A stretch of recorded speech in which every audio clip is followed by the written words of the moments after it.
Right, Bill. Urban, did you expect to get in, and what was it like when you saw that it wasn't you? Well, when my daughter said, you know, it seems like every year we're sitting around my room right there watching TV and waiting for something to show up. It's been that way for a while, and I hope we'll continue to be there for many, many years. So, did I expect? I hoped, you know, to expect. I didn't study it that much. You know, the whole conversation with our players have been ever since that loss was laser focus on our opponent, laser focus on your job responsibility, and they've done that. And it would be an injustice for me, you know. ESPN asked me, how can we, you know, what can they do better? I don't know. I don't, you know, I don't know. Did I expect? No. Did I hope? Yes.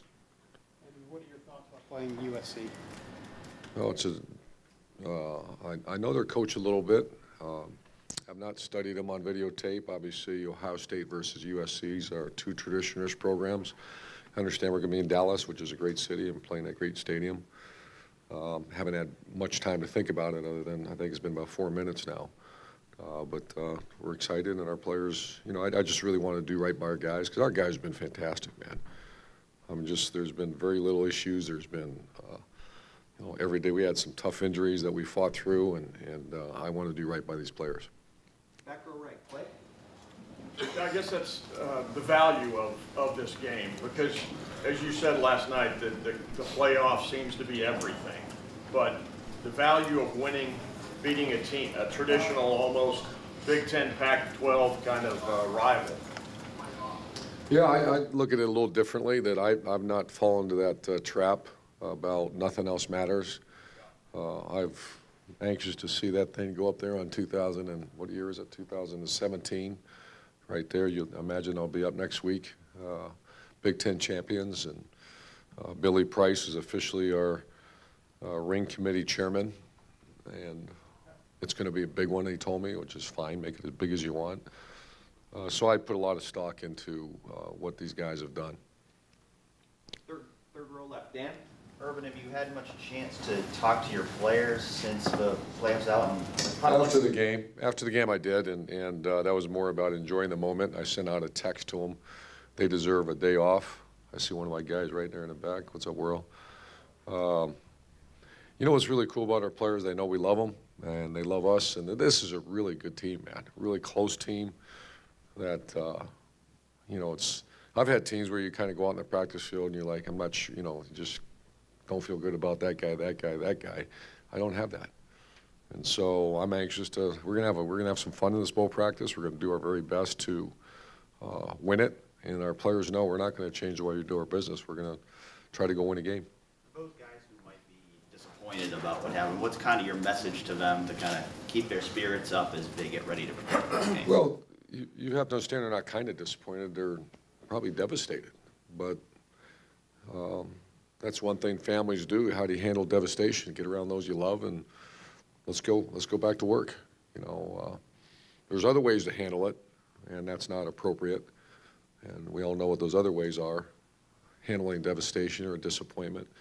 The way that I've learned and the way we try to teach our team, because it's a family approach here, is how to handle disappointment. Get together, man. Let's go. Let's go. We'll be fine. It's going to sting for a while, and then get around those you love and care about and move on. Second row left, Ari. Urban, you've had a national championship team here. You've gone to the playoff multiple times. I know that it stings in the moment right now, but when you look at the whole body of work this team has and where they were last night and what you've seen now that you can actually reflect on it, is this team, did you think that this was a national caliber title championship team? Sure. Were they playing as well as some of the teams that actually made it to that stage? And sure, we are finished top 10, and I saw the stat, top 10 offense, top 10 defense. We had to replace, you know, 6 guys that left early for the NFL draft. We have a very powerful recruiting class coming. It's a very healthy program right now. But what really matters to me is guys like Worrell, is guys that I can't ask Chris Worley for something else. I can't say, hey, I need you to do this. He's done, and that goes where I can start listing the names. And that's all at this point in my life, my career, that's all I want. I want to coach guys I like. I want to be around guys I like. And do I think this is a national caliber team? Absolutely. We had a bad loss that happened, so move on. We're not going to look backwards. I promise you this, we're going to look forward. Far left, Matt. Last year, you know, at this time you were in, but you didn't experience what you got to experience last night. This year, you have that conference championship. Can you speak of the value of that? Even though your guys are devastated, how much value do you put in what you guys experienced in winning the conference title? I thought you were going to ask me about the birth of my grandson when you said you didn't experience. Remember, that's when he was born on Selection Sunday a year ago. Okay, I lost track of the question. What was it again? Well, the value of the conference title and experiencing what your guys experienced last night. Right there.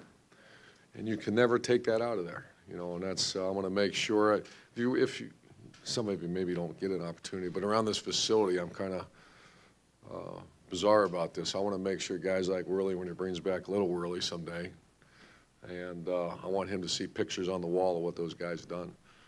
And so there will be a wall for this team. This is going to be, this is a special group. And Big Ten Championship is, that will never change. Look at 1916, it was the first one. And that's always going to be, how do you measure team success? Sure, national titles. So often that's out of our control, which you saw. And get to Indianapolis and find a way to win the Big Ten Championship. Front row right here, Tim. Yeah, Urban, straight question. Alabama lost its last regular season game to Auburn and was basically dominated in that game by Auburn when you watch it. You guys had the bad loss, but you rebounded with 4 straight wins. And like you said, you have quality wins over 3 teams that are in their top final 15 or 16. Do you get the sense now that the committee had its mind made up going into yesterday that Alabama was better than you guys no matter what? What's just your sense Tim, about I don't know. You know, I didn't study it at all. You know, I didn't, and I'm not going to. I mean, I've said this to ESPN, and just the way I was raised, I've always admired people that have a job to do and go do it. Now, do it right and do it the best you can. You know, that's why journalists, when you got a job to do, go do it. I'll do it right. Don't create issues, because I'll disrespect the hell out of you if you do that. However, you got a job to do, go do it. Same with our players. Our players had a job to do last night, to go against the top 4 team in America. Excellent defense, and one of the top, you know, Heisman candidate at tailback. Our guys had a job to do, go do it. USC had a job to do. They did it. They won their conference championship. And the College Football Playoff Committee had a job to do. It wasn't easy. I'm sure that was, can you imagine that room? But you got to respect it and move on. For me to sit here and start worrying about it, I'm out. Yeah. Moving forward. Yeah, but you know, but this is 2 straight years that the Big Ten champion has not gotten into the playoff. Last year was Penn State. You know, this year, that's just the way it flows or goes. I know. Yeah. Get ready for the bowl game. Yeah. One last question. JT Barrett, what did he prove to you last night more than anything else? Maybe over the week. Yeah, he's not had to prove anything anymore. I mean, that's been, you know, when a trainer looks at me and says it's 50-50, automatically mine goes, that's 80-20. You know, and then as it gets a little closer to the week and boy, it's looking good, 60 or 70%, okay, that's 100. You know, and you know, he's a rare guy, rare beat, and so he doesn't need to prove anything else. We need to go find a way to win this bowl game. Far left, Doug?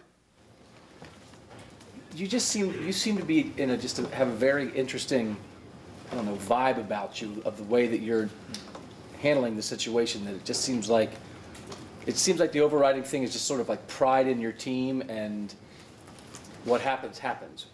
Why is that the overriding emotion for you at the moment, if that's what it is? Partially because I'm exhausted. We got in at 4:30 in the morning. Second is that it's a genuine, sincere love for my guys that they've done everything right, and I want to make sure they continue to do everything right. And they have been nothing but, I think I have you said pride in my players. I love them, and we're going to get this one, right, Will? We're going to go find a way to get this next win against a great team.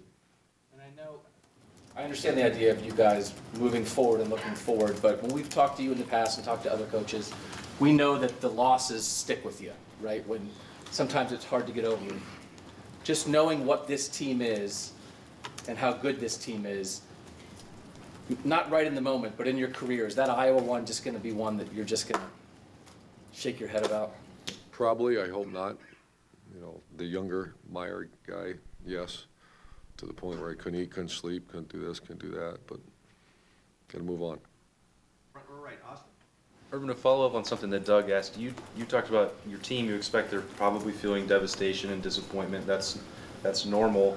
Are you not feeling any of that right now? That like he said, you seem to be in a pretty good state of mind about it. Is there no element of those things that apply to you right now? No, there is that. And I want to have a team meeting. I wish we could practice today. I'm sure they would rather not. I just want to get around those kind of guys, and I have to hit the road recruiting. But, oh, sure, I just handle it a little differently than I did in the old days. And sent out a really nice text to our players recently, and gonna move on. If I had to make you pick something, I mean, how would you describe how you feel right now and what you saw when that bracket went up, what you thought? I sunk in my chair at home because I really thought we were in. You know, I kind of looked at it and stared at it for a minute, and then my thoughts were to them because, you know, I've been very fortunate to be around some really cool things, and there's a group of players now that really deserve that opportunity, and that's what I thought about. And final question for Coach, second row right, Tony. Urban, the trend of players sitting out bowl games, you didn't have to deal with that last year being in the playoffs. Do you expect that to be an issue? How would you handle it? I don't know. I remember last year's first time, and I really didn't study it because I was like, what's going on here? And those are all situations that you handle on a case by case. I would hope not, but once again, this is all happening real fast, and I think our players are very close, and they want to go out to find a way to win this game. Great. Coach, Thanks, guys. Can I ask one last thing, Urban? Do you see down the road an 8-team playoff? I don't think so. I just don't know how you do that with these guys. You know, if you say, well, let's go another 2 weeks, now you're into, you know, I don't know. Thanks. thank you very much.